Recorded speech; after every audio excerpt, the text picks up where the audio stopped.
Hey everyone, Chris here. Apologies for getting this out to you a little bit late. This week is pretty heavy as far as the material goes, and I was trying to find ways of kind of bringing it back a little bit. And I think what I'm doing this week is not going to have you do like a discussion or anything. So your activity for this week is going to be commenting on this, engaging with your peers, and then going ahead and completing the solo reflection questions on your own, and engaging in the materials, so the readings and videos to watch this week.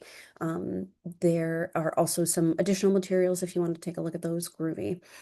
For those of you who have any pending materials that you're still waiting to get to me, so for the organization assessment or the organization change plan, please get those to me as soon as you can, or just give me an update on when you think you'll be able to turn those in, just so I can keep tracking those. Okay, so without further ado, let's go ahead and hop in. I'm going to try to keep this short again, so yeah, we'll see how it goes. All right, so I'm going to share my screen.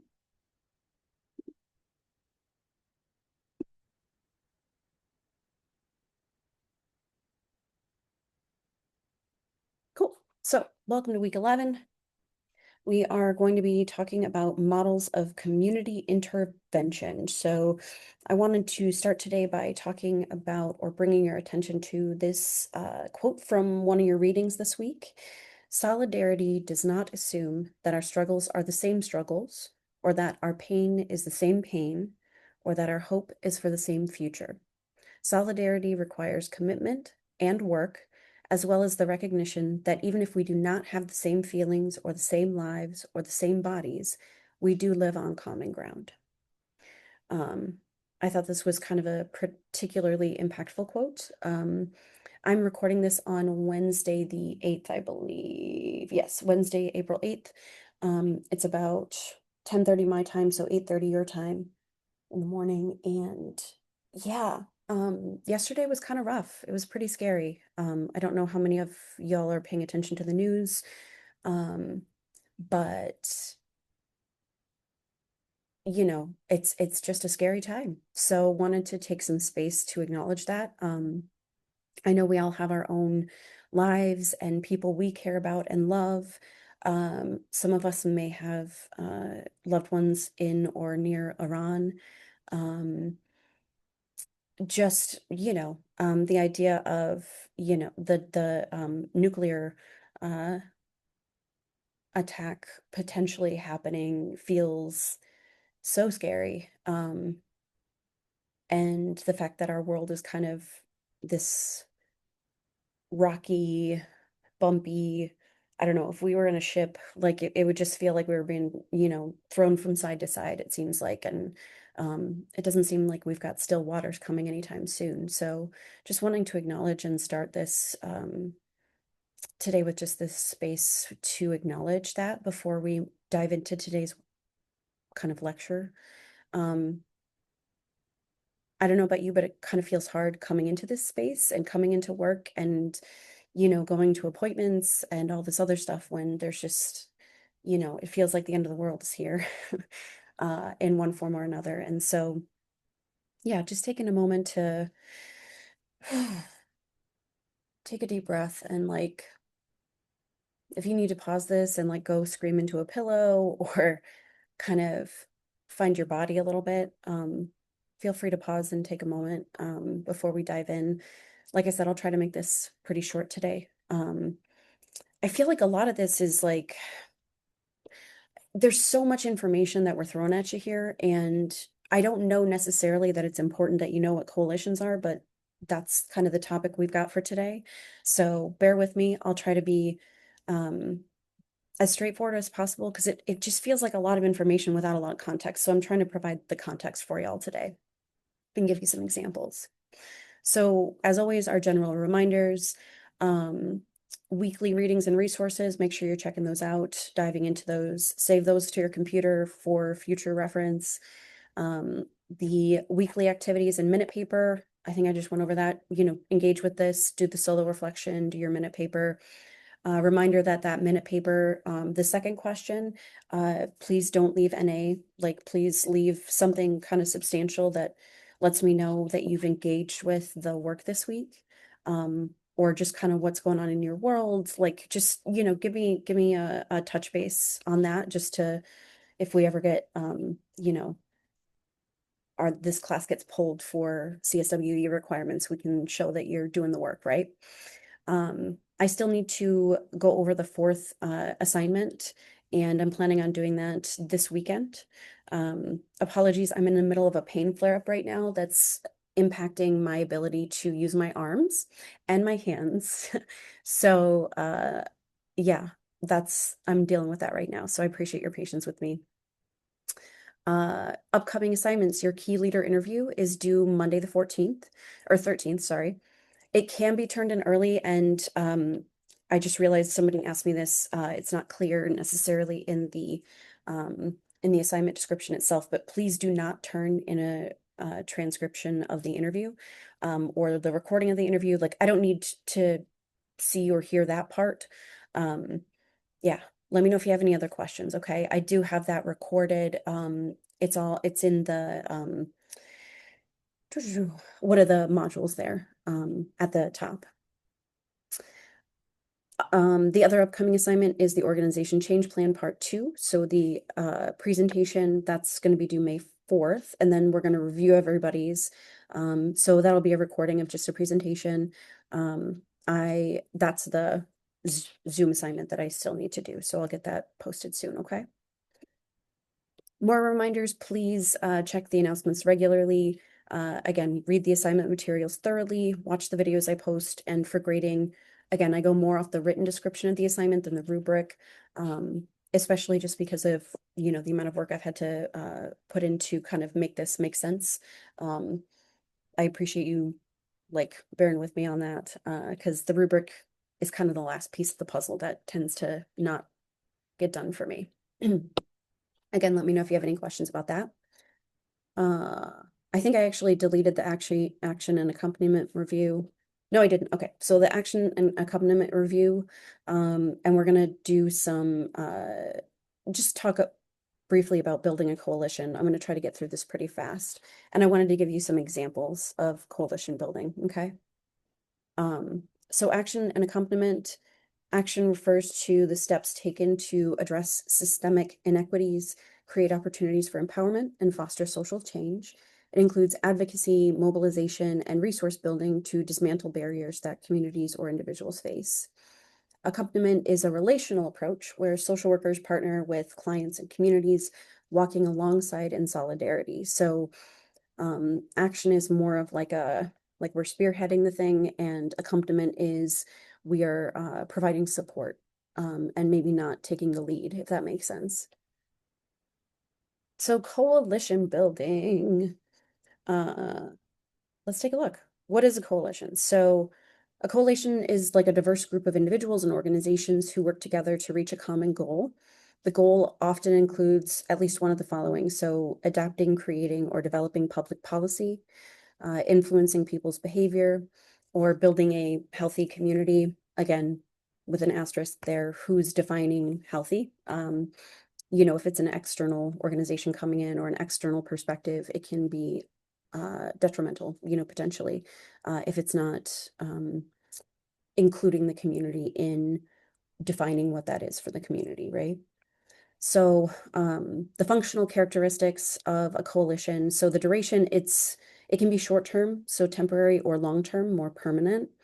The scope is like national, regional, transnational, or it can be like hyper local. It can be a city, it can be a street, it can be a town, it can be a state, it can be a country, all that jazz. Formation, it's often organic, so a shared interest. It could also be donor initiated. So if you're a nonprofit and you have a donor who provides a lot of like a hefty chunk of change and is asking specifically for your nonprofit to achieve a particular goal. It could be like renovating a building or building a community center or addressing teen vaping, for example. Those are some kind of just off the cuff ideas. So one of the things that I was struggling with, and I did kind of Google and used the AI Google summary at the top here, just to kind of get the high level. Everything that I researched found was just like too in depth about coalitions compared to other organizations. So this was the quickest and easiest way I could like summarize it for y'all, because if this is not what you're going into, like knowing and understanding the differences feels kind of like too much. And this week felt a lot like too much to me as the professor. So I didn't want to overwhelm y'all. I just wanted you to know kind of the highlights here. So structurally, um, the members of a coalition maintain their independent identities and autonomy. So they make their own decisions, they do their own things. They often end up collaborating for a limited time for um, potentially like a specific campaign, that kind of thing. So, you'll see different companies or nonprofits who have the same kind of population. Uh, kind of banding together to address a particular acute need or concern for the community members and population that they all support, but they retain their own businesses, their own staff, their own volunteers, their own everything, right? The purpose, they focus on a common agenda, issue, or value rather than a broad multi-purpose mission. So that's more of like if you're in an organization, right? Resource sharing, they combine resources like money, staff, expertise from diverse partners to maximize efficiency and reach. Leadership structure, coalitions frequently utilize a steering committee or like a shared leadership model rather than a single executive director or central board, like if you've got a company or a nonprofit. So compared to other organizations like nonprofits or corporations, coalitions represent like a collective community or a collective of organizations, not a single entity with a centralized hierarchy. Instead of a network, so networks are loose, right? They're more informal, like information sharing groups, whereas coalitions are typically organized for action and have like a direct goal that they are all collaborating in support of, and versus alliances. So coalitions and alliances can be used interchangeably sometimes. Alliances do tend to be less formal and shorter term. Coalitions often have more formalized structures and long-term relationships. Um, there's like a coalition guide I can link. It's weird too because I think it was for like from the Food and Drug Administration or something like that. So again, I was confused this week, so that's also why it took me a bit longer than usual because I was like trying to figure out what y'all even needed to know about this, if anything. Part of me was like, I was going to just throw all the coalition stuff out the window, but I know that's most of what you're reading this week. So I was like, okay, let's at least try to make it make sense, I guess. Um, Different types of coalitions. So these are some examples, just like high level. So political, I was trying to find some examples of like current committees or coalitions that like aren't controversial or aren't as controversial, but the majority of coalitions that you'll see are tend to be political. So like the minimal winning coalition, if you have a bunch of smaller parties that join together to collectively achieve a majority, this could be a government in another country that has multi-party as opposed to like ours, which is a two-party system. Um, if they come together and achieve a majority, they can, utilize that power, right? Um, a grand coalition is another example of a political coalition where like two or more like opposing governments come together for like a common cause. This could be for like a natural disaster, that kind of thing. Advocacy in a community is another type of coalition. You could have a single issue, like, teen vaping was something I said earlier. You could have like a community or service-based coalition. Um, so we're starting to see a whole bunch of older folks are becoming homeless or unhoused as they are retiring or as they are aging. That might be something that, it's a specific thing that we're working towards. Um, there's also like faith-based or multicultural advocacy or community based coalitions. So, um, like for example, in Minnesota, we are seeing there, basically both faith-based and multicultural groups coming and organizations coming together to resist ICE and protect community members. So that would be an example. They can also do structural and strategic, like that can be the foundation of the coalition. There's like formal, so if you've got a bunch of organizations, nonprofits put together, that's going to be more formal because there are already structures at play. So those can be the groundwork, right? And if you have like larger organizations working together, they're probably going to want a structure so they can document and make sure that they're crossing their I's and dotting their T's, not going like above and beyond what they're supposed to do based on what their company or organization allows them to do, especially if it's dipping into politics. Informal is more like, hey, we're going to be at this place at this time. Do you want to come and support us at this protest? Or, you know, it would be, I would say that this is more like local organizations, a smaller kind of area coming together. Um, and then there can be like campaign or events based. So the No Kings rally, for example, uh, my understanding is that a lot of different organizations came together and pooled into, I think No Kings is its own thing, but that's an example of like different organizations potentially like putting their hat in to support this idea and this date. So why would you start a coalition? To address an urgent situation, control the future of a community, or help influence the future of a community. I don't like that word control. To obtain or provide services. So example, I was talking about a bunch of, older folks or folks who are going into retirement are becoming unhoused just because of the cost of, uh, rents and care. Um, so that might be something, we need to provide services to these folks um, for effective and efficient delivery of programs. So again, if there's a gap, a coalition might form in order to make sure that the organizations or nonprofits that are providing support to a specific population or community, that whatever gaps between getting those folks to those resources like gets filled.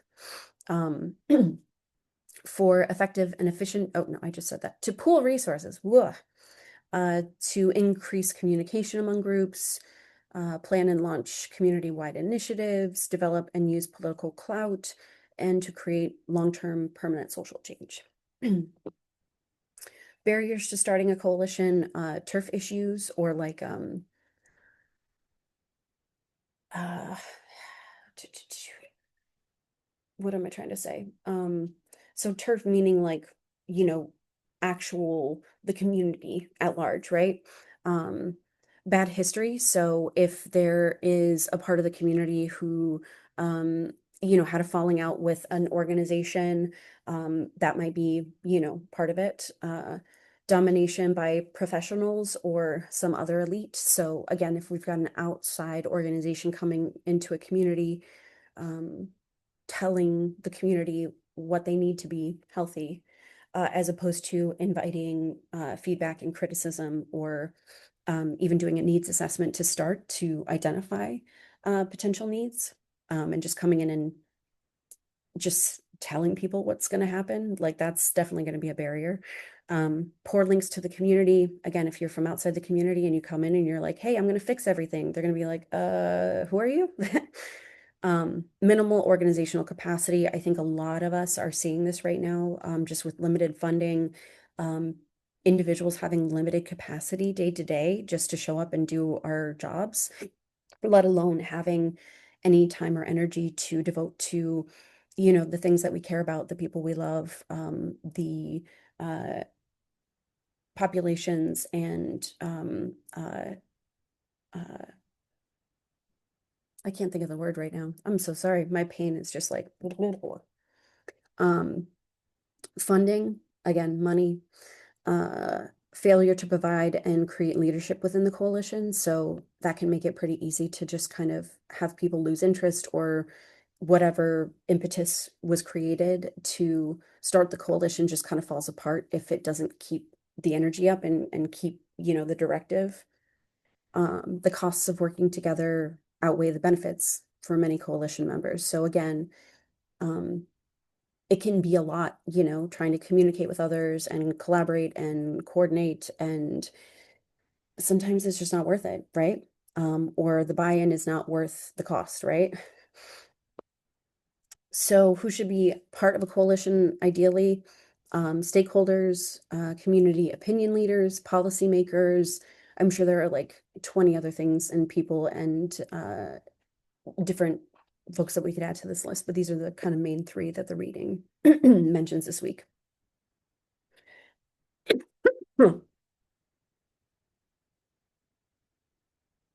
How to start a community coalition.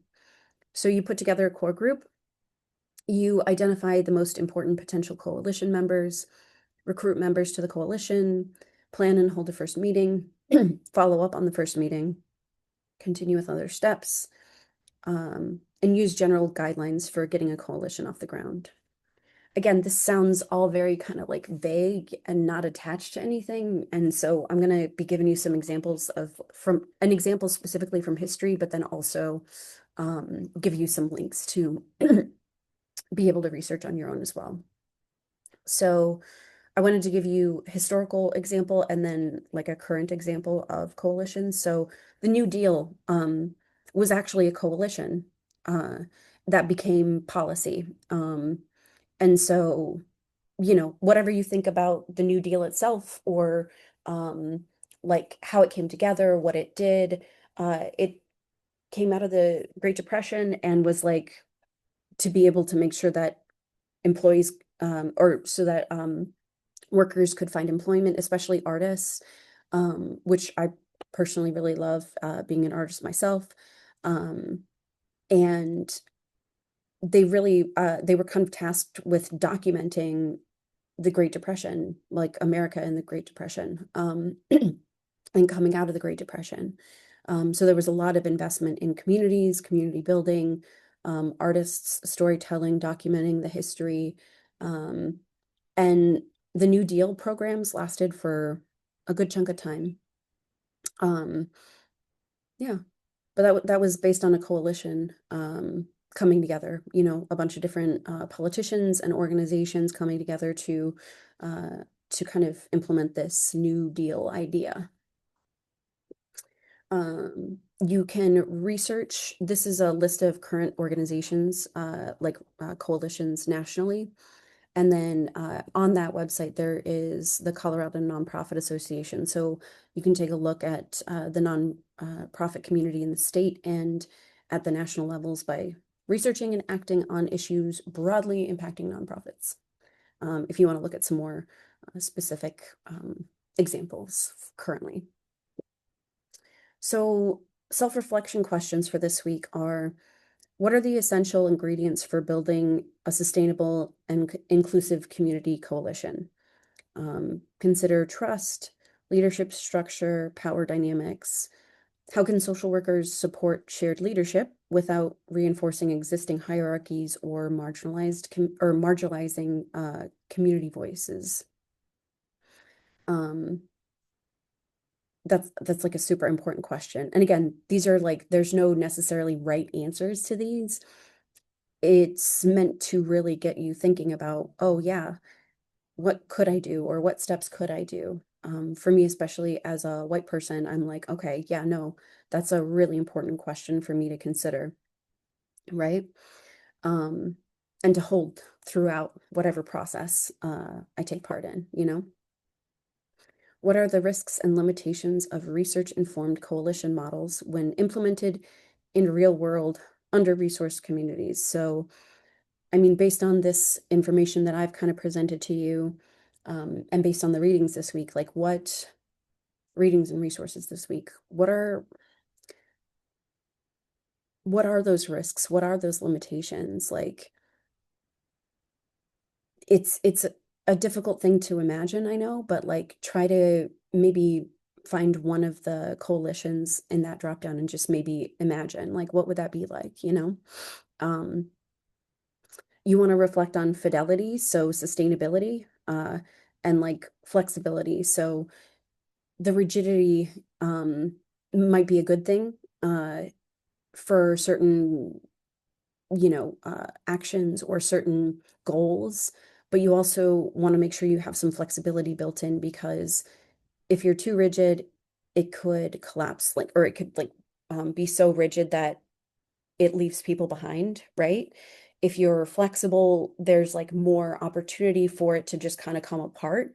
But you might need that flexibility to make sure that it is as inclusive as can be, or covers as much of the surrounding topics and context of whatever issue you're trying to address or the coalition is trying to address. In what ways does coalition work require shifts in how social workers understand power, expertise, and accountability? Yeah, I mean, especially in kind of late stage capitalism land where we live, we're used to there being a hierarchy that is very clear and very like built on this idea of there is a CEO or there is a person in power or there is a leader who makes the decisions and we can, participate, but that at the end of the day, it's like one person at the top. What does this kind of shared model or everybody, retaining their autonomy, what does that look like in working towards a common goal? Closing thoughts. I know this week is a bit wonky and I apologize. And I want to thank you again for kind of bearing with me here. I am also trying to get to the end of the semester here, and I know that y'all are as well. Um, if you have anything in particular that is confusing in this class so far, or that you want to learn more about, please let me know. It does seem like the next few lectures are still very information heavy. And so I'm trying to find, like, what questions do you have about organizations? What questions do you have about change in organizations? Like, is there anything in particular that's kind of gnawing at you or that still doesn't make sense based on how big this topic is for this class? Like, I know a lot of folks are going into clinical or micro work, and that's great. I want to make sure that this is not so overwhelming and information heavy that you